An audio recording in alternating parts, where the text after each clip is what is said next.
everybody. I got a special guest. His name is Sean Kuhn. He is the CEO and director of Dolly Varden Silver. He knows silver like the back of his hand, and I cannot wait to talk macro with this guy. I've been watching him for a while, and I think you're in for a real treat. How you doing, Mr. Sean? I'm doing really well, Chris. Thank you so much for having me on. I'm happy to be a first-time guest here. This is great. Good deal. Well, we're going to get into a comment I got about 15 or 20 minutes ago. People that are asking about, silver and the mining sector. And it kind of puts me back to where I was when I first started getting into the space about 10 years ago. And, I've been in the space for a long time, but first, when you're invested, you're really watching. And I know you're heavily invested, and I want to get into your contrarian views because it's really cool what you're doing in the sector. But did you think, like I thought, that silver should have came down? I really thought as this thing decayed, and we're entering the Thunderdome every day as asset prices go to the moon and inflation, and then, the raising interest rates to crush it. I really thought silver and even gold was going to go down. Are you surprised by it not going down more than it has? The first thing I want to say, and you can't tell by looking at me, but I spend about 2 hours in the gym. So I'll make you a deal. Because I'm looking at your biceps, so you're looking like you're in great shape. I'll trade you all the silver knowledge I have and give you some tips in the gym. Number one. I tell you what, we're going to be in Vancouver together. All right. Let's train. I would love to do that. I try to do it with everybody that'll do it. And for some reason, size intimidates people, but it's really nothing. I've hacked this thing down to nothing. And I would love to train with you. It'd be a lot of fun. All right, let's trade tips, okay? Because I think we can help each other. All right, cool. I'm in. Well, train me and the audience up on silver, because it's like the most exciting time for a contrarian, for the real contrarian that's really looking forward to the crash so he can get a better grip. This is icing on the cake for me. I really wanted silver to come down, and you're thinking, no, surely not. Absolutely. And the only thing cheap right now that I see is the mining sector. Yeah. So to answer your first question, I think like I've been around this stuff for 20 years professionally. And then, I've got some family background. My parents are from India, so they've been gold stackers for generations. But for me, I've kind of got a different view on all this stuff. Whereas as much as I want the price to go up, there's a part of me that looks at this and I ask myself, why am I here? Why am I in silver? Why am I in gold? Why am I in these precious metals? And ultimately, they're to protect me and my family. They're to protect my purchasing power. And so you're right. There are all these things that are all these factors that are out there right now, rising rates, other asset prices coming down. You look at history, even recent history like 08 or 2020, and you get into these crash-like scenarios, and we've got asset prices down. Like the stock market's down 20%.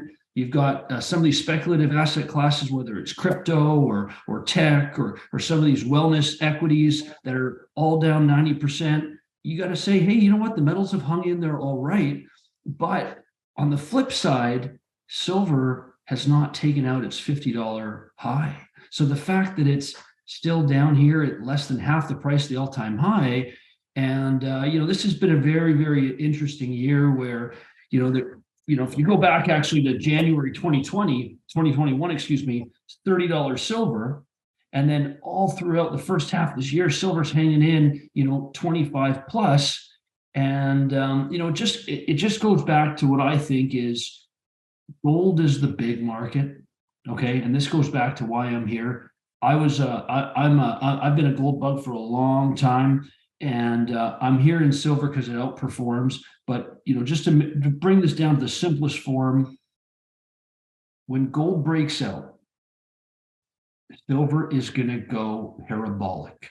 And all the iterations in between, this is just time to accumulate. When I first got into this business in my early 20s, I had friends who were, 20, 30 years older than me saying, Sean, get as much as you can down here. And, the price of gold was $300-400 an ounce. The price of silver was under 10. And I didn't believe them. I didn't act.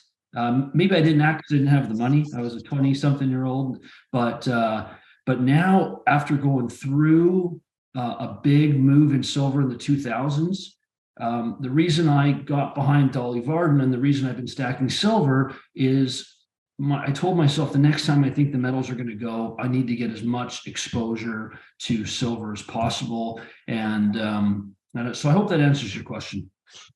Well, yeah, and there's I had my wife. I said, I hollered in the door right before the interview. I said, "What's the silver to gold ratio?" Because I try to keep an eye on it. It's 81-1 this morning. So that, that's why I'm personally heavier in silver. Because historically it catches up. The silver is going to catch up or get close, and a lot of people double and triple their precious metals holdings by playing that ratio. You look at, like, there's this natural relationship in the Earth's crust of 15-16-1. You look at mine production, for every 8 ounces of silver that are mined, 1 ounce of gold is mined. And then you look at the price at 80-1, and you go, wait a minute, if the natural relationship is 15 or 16-1, mine supply is 8-1, and then you factor in that silver gets consumed in a big way for industrial purposes. 70% of all silver that gets mined gets consumed industrially. Only 30% is treated like a monetary metal, whereas 100% or 99% of gold is. And then you ask yourself, well, why is the price 80-1? And I think that in this coming precious metals bull market, where you want to talk relationships, let's talk Dow to gold ratio. And that coming back to a 1-to-1 ratio. When gold normalizes, where could silver go? Could it go into the teens? Could it go 1-to-1?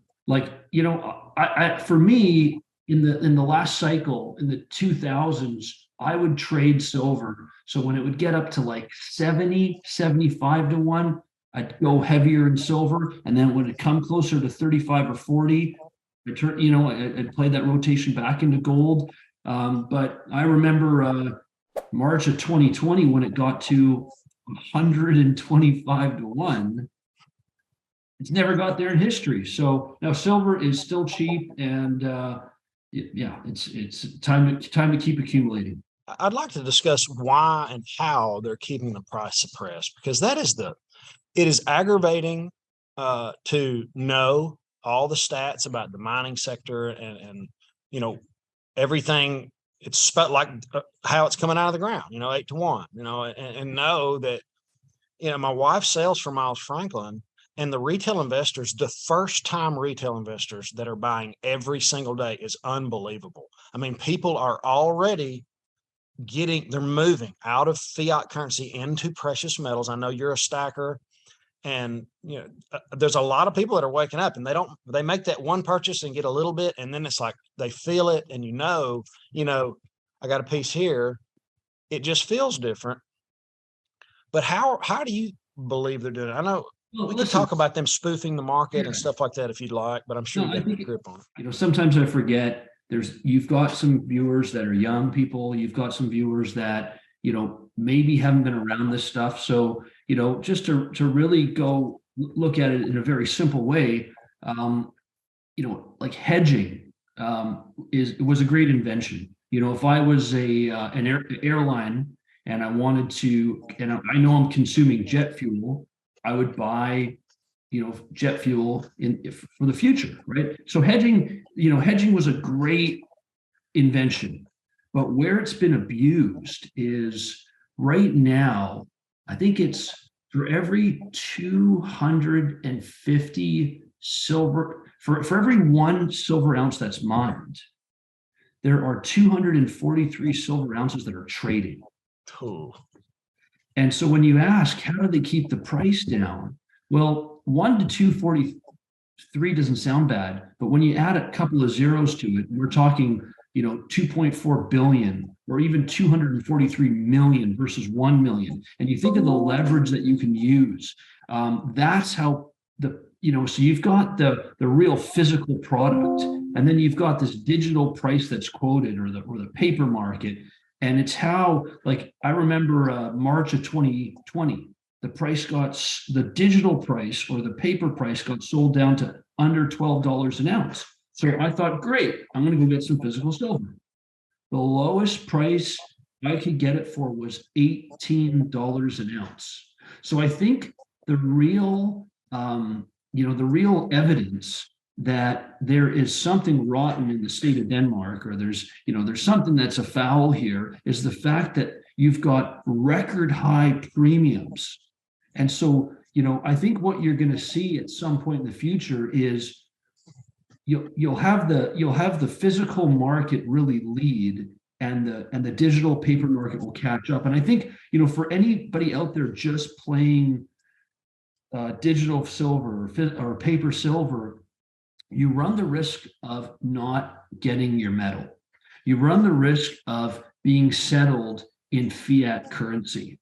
And what will that currency be able to buy you? If you think of the price increases we've seen so far, like we're all feeling it. We're all feeling inflation, right? And I just think in the future, if you're only in a silver ETF that's not physically backed, you run the risk of being delivered paper currency that what's it going to be able to buy you?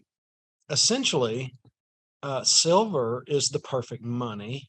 Gold, precious metals, God put it in the ground for us to use as money.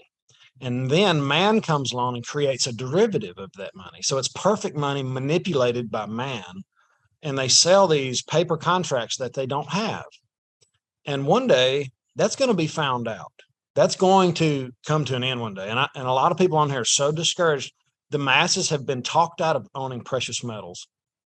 And they're starting to wake up. Like I said before, it's strange to see silver and precious metals go down a little bit, not as far down as everything else, but it's one of the assets that did come down and people are still buying it. Usually people only buy precious metals when it's going up. Yeah, same thing with crypto. Bitcoin might be the perfect money ever, but it's going to be manipulated one day by bankers. You're going to get a derivative of a Bitcoin. It's the same thing that's going on with precious metals. Now, that's why in this comment I want to talk about, I brought it up earlier to you. This is from Mr. Paul. What's your feeling on hedging your portfolio with gold mining stock? If physical is the safest long-term investment and they predict gold mining to increase, does this mean the stocks in mining would go up? I'm new to this and just trying to learn before I start throwing money out. I am financially ready now. I just need to learn what would be best. I'm also under the impression that paper is going to be worthless. I'm not sure what paper you're talking about, if it's cash or the derivatives, but I was here. I got the wealthy usually keep 10% up to 50% of their wealth in precious metals to hedge. Like you said, it's a hedge for whatever. But when this spills over into the mining sector, and this is what I like most about Dolly Varden, you guys are really starting to double down. Would that be safe to say? You're, instead of a lot of these mining companies, they're having, everything's going up, fuel prices, equipment. I mean, you name it for the mining is getting more expensive, right? And you guys are upping production just like a contrarian would do. You've got the mind, you've got the resources, and it, and you're staying true to your belief. So what can you tell Mr. Paul about the mining sector? So first of all, he asked a really, really great and important question. And I think the first thing you do to prepare yourself is you start with physical, right? Now, when I was young, unfortunately, I didn't have a lot of money I could go out and I can get an ounce of silver. I couldn't afford an ounce of gold. I could get some ounces of silver, but where the real leverage comes from is if you take a company like Dolly Varden, for example, right? Dolly Varden has identified 140 million ounces of silver in the ground. Okay. And right now we're trading at about 70 cents per silver ounce in the ground. Traditionally, in a bull market for precious metals, a silver company will trade on average at about $3 an ounce in the ground. So where you're getting rising leverage is for companies who have large deposits. Now they have to be good grade, they've got to be mineable, they've got to be, you've got some of these projects that are in areas where communities don't want them, or they're hard to get to, or they're too low grade, or they're too deep, or they're challenging. But where the leverage comes in is if the price of silver were to go up 50%, 100%, the metal you own, the bullion you own, go up 50 or 100%. But the leverage in these miners is 3 to 5 to 10, 10 times that, depending on the specific company. Now, the strategy that I've opted to do, and a lot of people ask me, Sean, why don't you start producing? And my strategy is, I think that the metal prices are so undervalued that my strategy is, I don't want to give away any ounces here. So my strategy has been using the cash I have in our treasury to leverage that into new discoveries. And we've been very, very successful, almost on a weekly basis, stepping out of what we know to be Dolly Varden and making new discoveries and really opening up and expanding and adding tens of millions of ounces. Like when I took over this company, it's less than 3 years ago, I've already taken us from 44 million ounces to 140 million ounces. And I'm not going to put a goal on where I think we could go, but we're surrounded by a neighborhood where 800 million ounces have been discovered. So it's we're in the right address. So that's my strategy. And for this gentleman who wrote in, absolutely, getting a mining company, whether it's a producer like First Majestic, or it's a company that has big resources in the ground like Dolly Varden, that is a leverage way to play the rising precious metals bull market that we're about to enter. Well, that's exactly what I did. I got my 10%, and you feel like you're ready and you're hedged and you want to do more. That's why I started getting to the miners, because when gold and silver just creeps up just a little bit, some of these miners, the ones like Dolly Varden, will 10x. I mean, a 10x for a miner is nothing when the price starts to spike. Chris, let me tell you a quick story about Dolly Varden, just to highlight this point. So in 2020, when silver got sold down to $12 on the paper or digital price, Dolly Varden shares got down to 16 cents. When silver went up to $30, we went from 16 cents to $1.17, right? And so we went up, 8 times in value. Right now, we've tripled the resource, but because the metal prices are depressed, because the price of silver has gone from 30 down to 21 and change, we're trading at 70 cents despite tripling our resource. So, I just think there's a lot of great opportunities like that out there for gold companies. There's a lot of gold mines. There's only a handful of pure silver mines. So that it's a short list. And that's why I think, if you are a pure silver company and if you are in a safe jurisdiction, you're going to do really, really well. And a few months ago, you made a big discovery. It was at 15 meters and at 400 grams per ton, right? So back in August, so we have this 140 million ounce silver resource. Back in August, we actually had 50 meters of 414 grams of silver. And then about a mile away from that discovery, we had another big discovery, which was 20 meters of 584 grams. So we're stepping out ambitiously and we're making all these hits. Just last week, we put out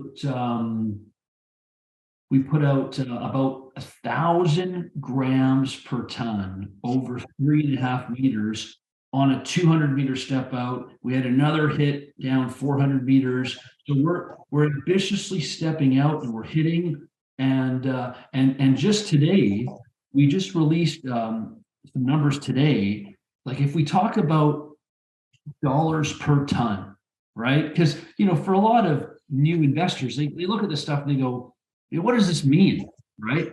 But what I like to look at is, so last week's announcement, which the market received really well, we hit a hole that was valued at $300 a ton. Okay, $300 a ton.